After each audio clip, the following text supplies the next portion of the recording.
নিজের উদ্ভট শখ মেটাতে গিয়ে কতবার যে কত রকম বিপদে পড়তে হয়েছে সে আর কি বলবো। আজও সেরকমই এক পাগলামো। ফেসবুকে কাল রাতে স্ট্যাটাসে দেখলাম বিখ্যাত থিয়েটার গ্রুপ নকশা শো করতে আসছে উদয়পুর গ্রামীণ মেলায়, আর আমি বরাবরই থিয়েটার পাগল।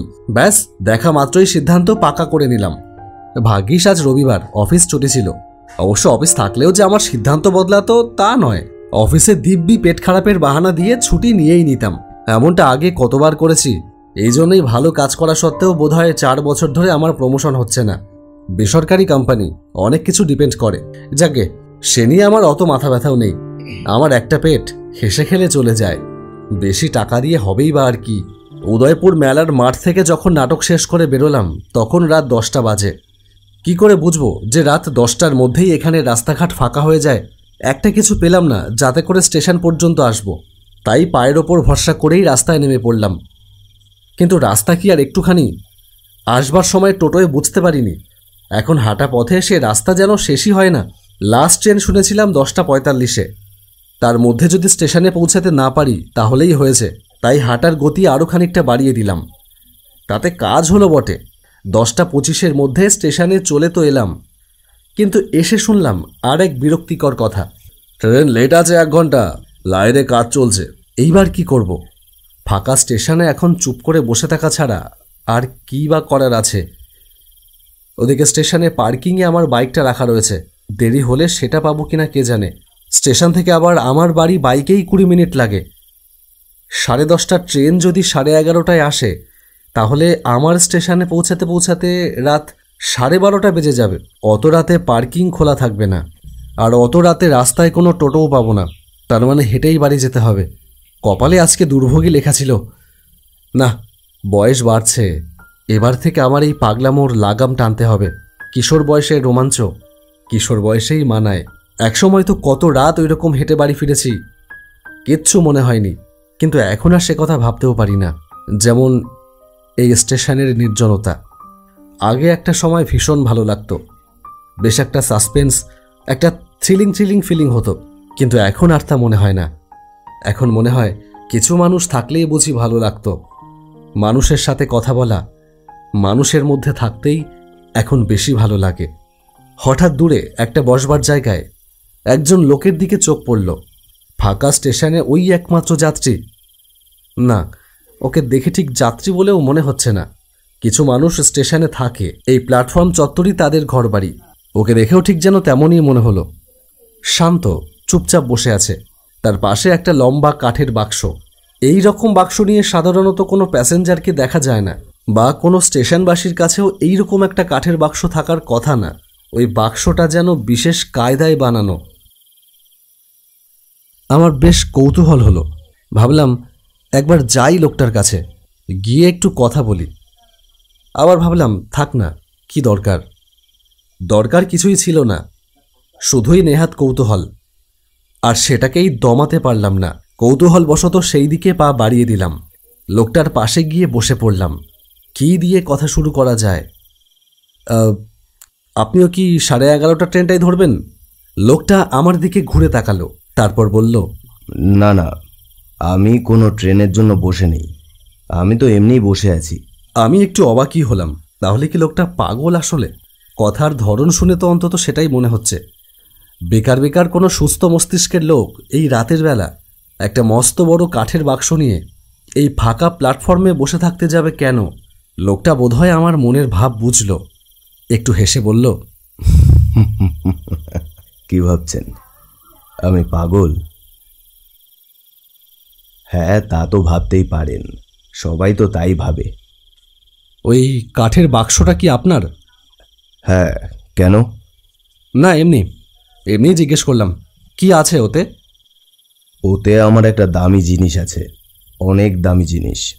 তা অত দামি জিনিস নিয়ে এই রাতের বেলায় শুধু প্ল্যাটফর্মে বসে আছেন কেন?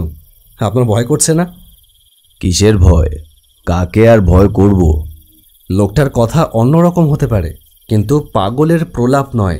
সে যা বলছে তা নেহাত পাত্তা না দিয়ে উড়িয়ে দেওয়া যায় না। তার কথা শেষ হবার পর প্রশ্ন করতেই হয়। আপনার কথা আমি কিছু বুঝতে পারলাম না। আপনার বাড়ি কোথায়? আমার বাড়ি এই পাশের ঝুপড়িপট্টিতে। আচ্ছা, তা কি এমন দামি জিনিস আছে ওই বাক্সতে? জানি আপনি এমনি এমনি এখানে বসে আছেন। আসলে একেবারে এমনি এমনি বসে নেই, বসে আছি তার অবশ্য একটা কারণও আছে। আমার একটা গল্প আছে, সেটা আমি কাউকে শোনাতে চাই, কিন্তু কোনো মানুষকেই সে গল্প শোনাতে পারছি না। রোজই আসি, বসে থাকি, ফের চলে যাই। আপনি যখন এসেছেন তখন আপনি নিশ্চয়ই শুনবেন আমার গল্পখানা। মাথায় কি খেয়াল চাপলো জানি না, বলেই বসলাম। হ্যাঁ শুনবো, আপনি বলুন। লোকটা বলতে শুরু করলো। আমার নাম সুখেন গড়াই।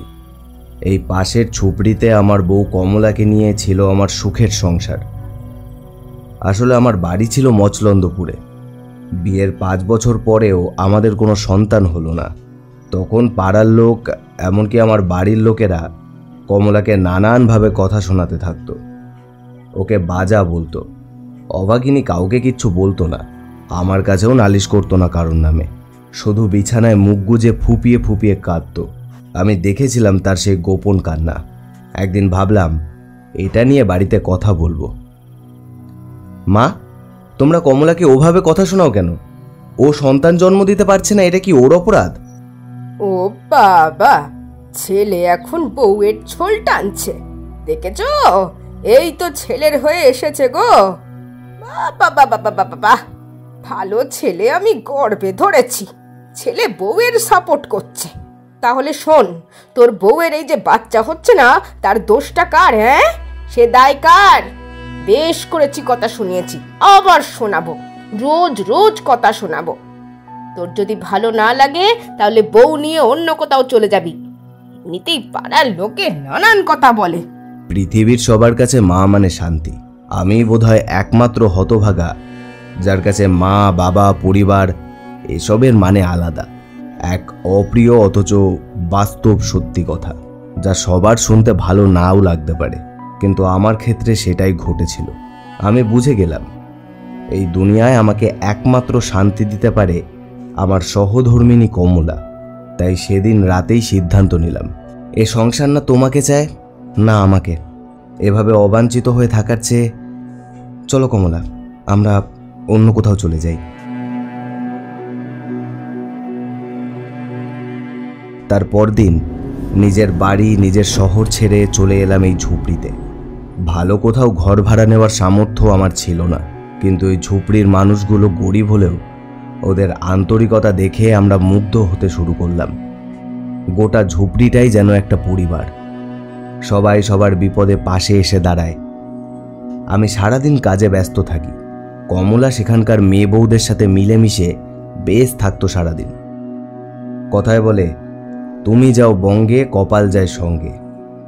ঈশ্বর কপালে সুখ লেখেনি আমাদের, তাই এই সুখের দিন থাকলো না বেশি দিন। কমলা মাঝে মাঝেই বলতো বুকে ব্যথা করছে। আমি তেমন একটা গুরুত্ব দিতাম না, ভাবতাম সাধারণ বুকে ব্যথা হবে হয়তো। কিন্তু সেদিন বুকের ব্যথাটা বাড়াবাড়ি পর্যায়ে চলে গেল। আমি ডাক্তারের কাছে নিয়ে গেলাম। ডাক্তার কিছু পরীক্ষা করতে দিল। সেগুলোর রিপোর্ট দেখে ডাক্তার বলল, আপনার ওয়াইফের হার্টে একটা ফুটো আছে, অপারেশন করাতে হবে। কত টাকা লাগবে ডাক্তারবাবু? তা 4.5 লাখ মতন ধরুন। আমার মাথায় যেন আকাশ ভেঙে পড়ল। আমি সারাদিন দিনমজুরের কাজ করি, এতগুলো টাকা আমি স্বপ্নেও কল্পনা করতে পারি না। কোথায় পাবো এতগুলো টাকা? ঝুপড়ির সবাই মিলে চাঁদা তুলে 5,000 টাকা মতো জোগাড় করলো, কিন্তু আমি হাল ছাড়লাম না। কমলাকে আমি সুস্থ করবই। আমি সারা দিন সারা রাত পরিশ্রম করতে থাকলাম। কমলা আমার কষ্ট বুঝতো। সে বারবারই বলতো, তুমি এত পাগলামি করো না, যা হয় দেখা যাবে। অতগুলো টাকা কি জোগাড় করা সম্ভব? আমি তার হাত দুটো ধরে বললাম, তুমি চিন্তা করো না, আমি তোমার কিচ্ছু হতে দেব না। আমি তোমাকে ভালো করবই, তুমি দেখো আমি ঠিক টাকা জোগাড় করে ফেলবো। সে আর কিচ্ছু বলল না, শুধু আমার মুখের দিকে তাকিয়ে রইল। পৃথিবীতে টাকা ছাড়া মানুষ যে কতটা অসহায় সেটা বোধহয় আমার চেয়ে ভালো আর কেউ জানে না। পরদিন কাজ থেকে রাতের বেলা বাড়ি ফিরে কমলাকে ঘরে দেখতে পেলাম না। রাত 11:30 বাজে। এত রাতে কমলার তো কোথাও বেরোনোর কথা না। আমার মাথা খারাপ হয়ে গেল। আমি পাগলের মতো ঝুপড়ির ভেতর খুঁজতে থাকলাম। কমলা, কমলা, কমলা! কিন্তু কোথাও তার সাড়া পেলাম না। ঝুপড়ির এক পরিচিত লোক স্টেশন থেকে বাড়ি ফিরছিল। সে আমাকে বলল, কি ব্যাপার সুখেন, তোমার বউকে দেখলাম রেল লাইন দিয়ে সোজা হেঁটে যেতে। আমি তখন ট্রেনে ছিলাম, ট্রেন স্টেশনে ঢোকবার আগেই দেখলাম রানাঘাট লাইন দিয়ে তোমার বউ হেঁটে যাচ্ছে। তুমি শিগগিরই যাও দেখি, রানাঘাটে ট্রেন ঢোকবার সময় হয়ে গেল। আমি তোমার বাড়িতেই যাচ্ছিলাম খবরটা দিতে, দেখা হয়ে গিয়ে ভালোই হলো। আমার গোটা পৃথিবীটা যেন থরথর করে কেঁপে উঠল। আমি এক মুহূর্ত সময় নষ্ট না করে ছুটে গেলাম স্টেশনের দিকে। রানাঘাট লাইন বরাবর গিয়ে দেখি অনেক দূরে লাইনের ওপর দিয়ে হেঁটে যাচ্ছে কমলা। কমলা, কমলা দাঁড়াও, কমলা! কমলা দাঁড়ালো না। আমার কথা শুনতে পেল কিনা কে জানে। আমি ছুটতে শুরু করলাম, কমলা! ওদিক থেকে ট্রেনের হলুদ আলো আর হর্নের তীব্র আওয়াজ শুনতে পেলাম। কমলা, সরে যাও, ও কাজ করো না কমলা, সরে যাও কমলা! আমাদের দুজনকে পিষে দিয়ে ট্রেনটা চলে গেল। আমাকে পাগল ভাববেন না, আমি যে পাগল নই তার প্রমাণ আপনি পাবেন, শীঘ্রই পাবেন। আমার গল্পটা ধৈর্য ধরে শেষ পর্যন্ত শুনুন, তাহলেই সবটা বুঝে যাবেন।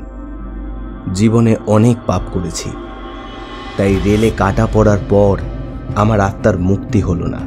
আমার আত্মা প্রেতাত্মায় পরিণত হলো।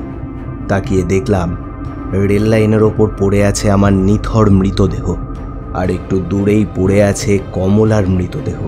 কমলা ছিল বিশুদ্ধ আত্মা, তাই সে মুক্তি পেয়ে অমৃতের পথে যাত্রা করল। আমি দেখলাম কমলার শরীর থেকে একটা আলোর গোলক বেরিয়ে ধীরে ধীরে উপরে উঠছে, তারপর কালো আকাশের ভেতর অদৃশ্য হয়ে গেল। বেচারি জানতো যে আমি ওর অপারেশনের টাকা জোগাড় করতে পারবো না। সেই টাকা জোগাড়ের জন্য আমার পাগলের মতো পরিশ্রম, আমার অসহায়তা কমলা সহ্য করতে পারল না। তাই হয়তো ভেবেছিল সে চলে গিয়ে আমাকে মুক্তি দেবে, কিন্তু সে কি জানতো যে সে আমাকে মুক্তির বদলে চির অনন্তকালের জন্য প্রেতাত্মর নির্বাসন দিয়ে যাচ্ছে? না কমলা, আমি তোমাকে হারাতে পারবো না। তোমার প্রাণ আমি ধরে রাখতে পারলাম না ঠিকই, কিন্তু তোমার সোনার শরীর আমি আমার কাছে রেখে দেব। তারপর থেকে কমলা আমার কাছে রয়েছে, সব সময় আমার সঙ্গে। আপনি দেখবেন, দেখবেন আমার কমলাকে। দাঁড়ান, আপনাকে দেখাচ্ছি। সে আমার মতামতের অপেক্ষা না করে উঠে দাঁড়িয়ে তার পাশে থাকা কাঠের বাক্সটা খুলে ফেলল। সাথে সাথে একটা বীভৎস পচা গন্ধে আমার সারাটা শরীর গুলিয়ে উঠল। আমি দুহাত দিয়ে নাক মুখ চেপে ধরে দাঁড়িয়ে পড়লাম। সেই খোলা বাক্সটার দিকে তাকাতেই দেখলাম একটা পচা গলা মহিলার মৃতদেহ। সে যে কি ভয়ানক তা ভাষায় প্রকাশ করা যায় না। আমাদের মতো মানুষের গল্প কেউ শুনতে চায় না দাদা, কিন্তু আমার জীবনের এই গল্পটা কাউকে না বলতে পারলে মুক্তি পাচ্ছিলাম না। তাই রোজ এই স্টেশনে এসে বসে থাকতাম আপনার মতো একজন শ্রোতা পাওয়ার আশায়। আজ বলতে পারলাম, তাই আর এই অভিশপ্ত জীবনের বীজ বয়ে বেড়াতে হবে না। এবার মুক্তি, এবার কমলার সাথে আমার মিলন হবে, মিলন হবে অমৃত লোকে। লোকটা, কাঠের বাক্সটা আর সেই পচা গলা মৃতদেহটা সব একসাথে কোথায় যেন মিলিয়ে গেল চোখের পলকে। ট্রেনের হুইসেল শোনা গেল দূরে। 11:30টার ট্রেন আসছে।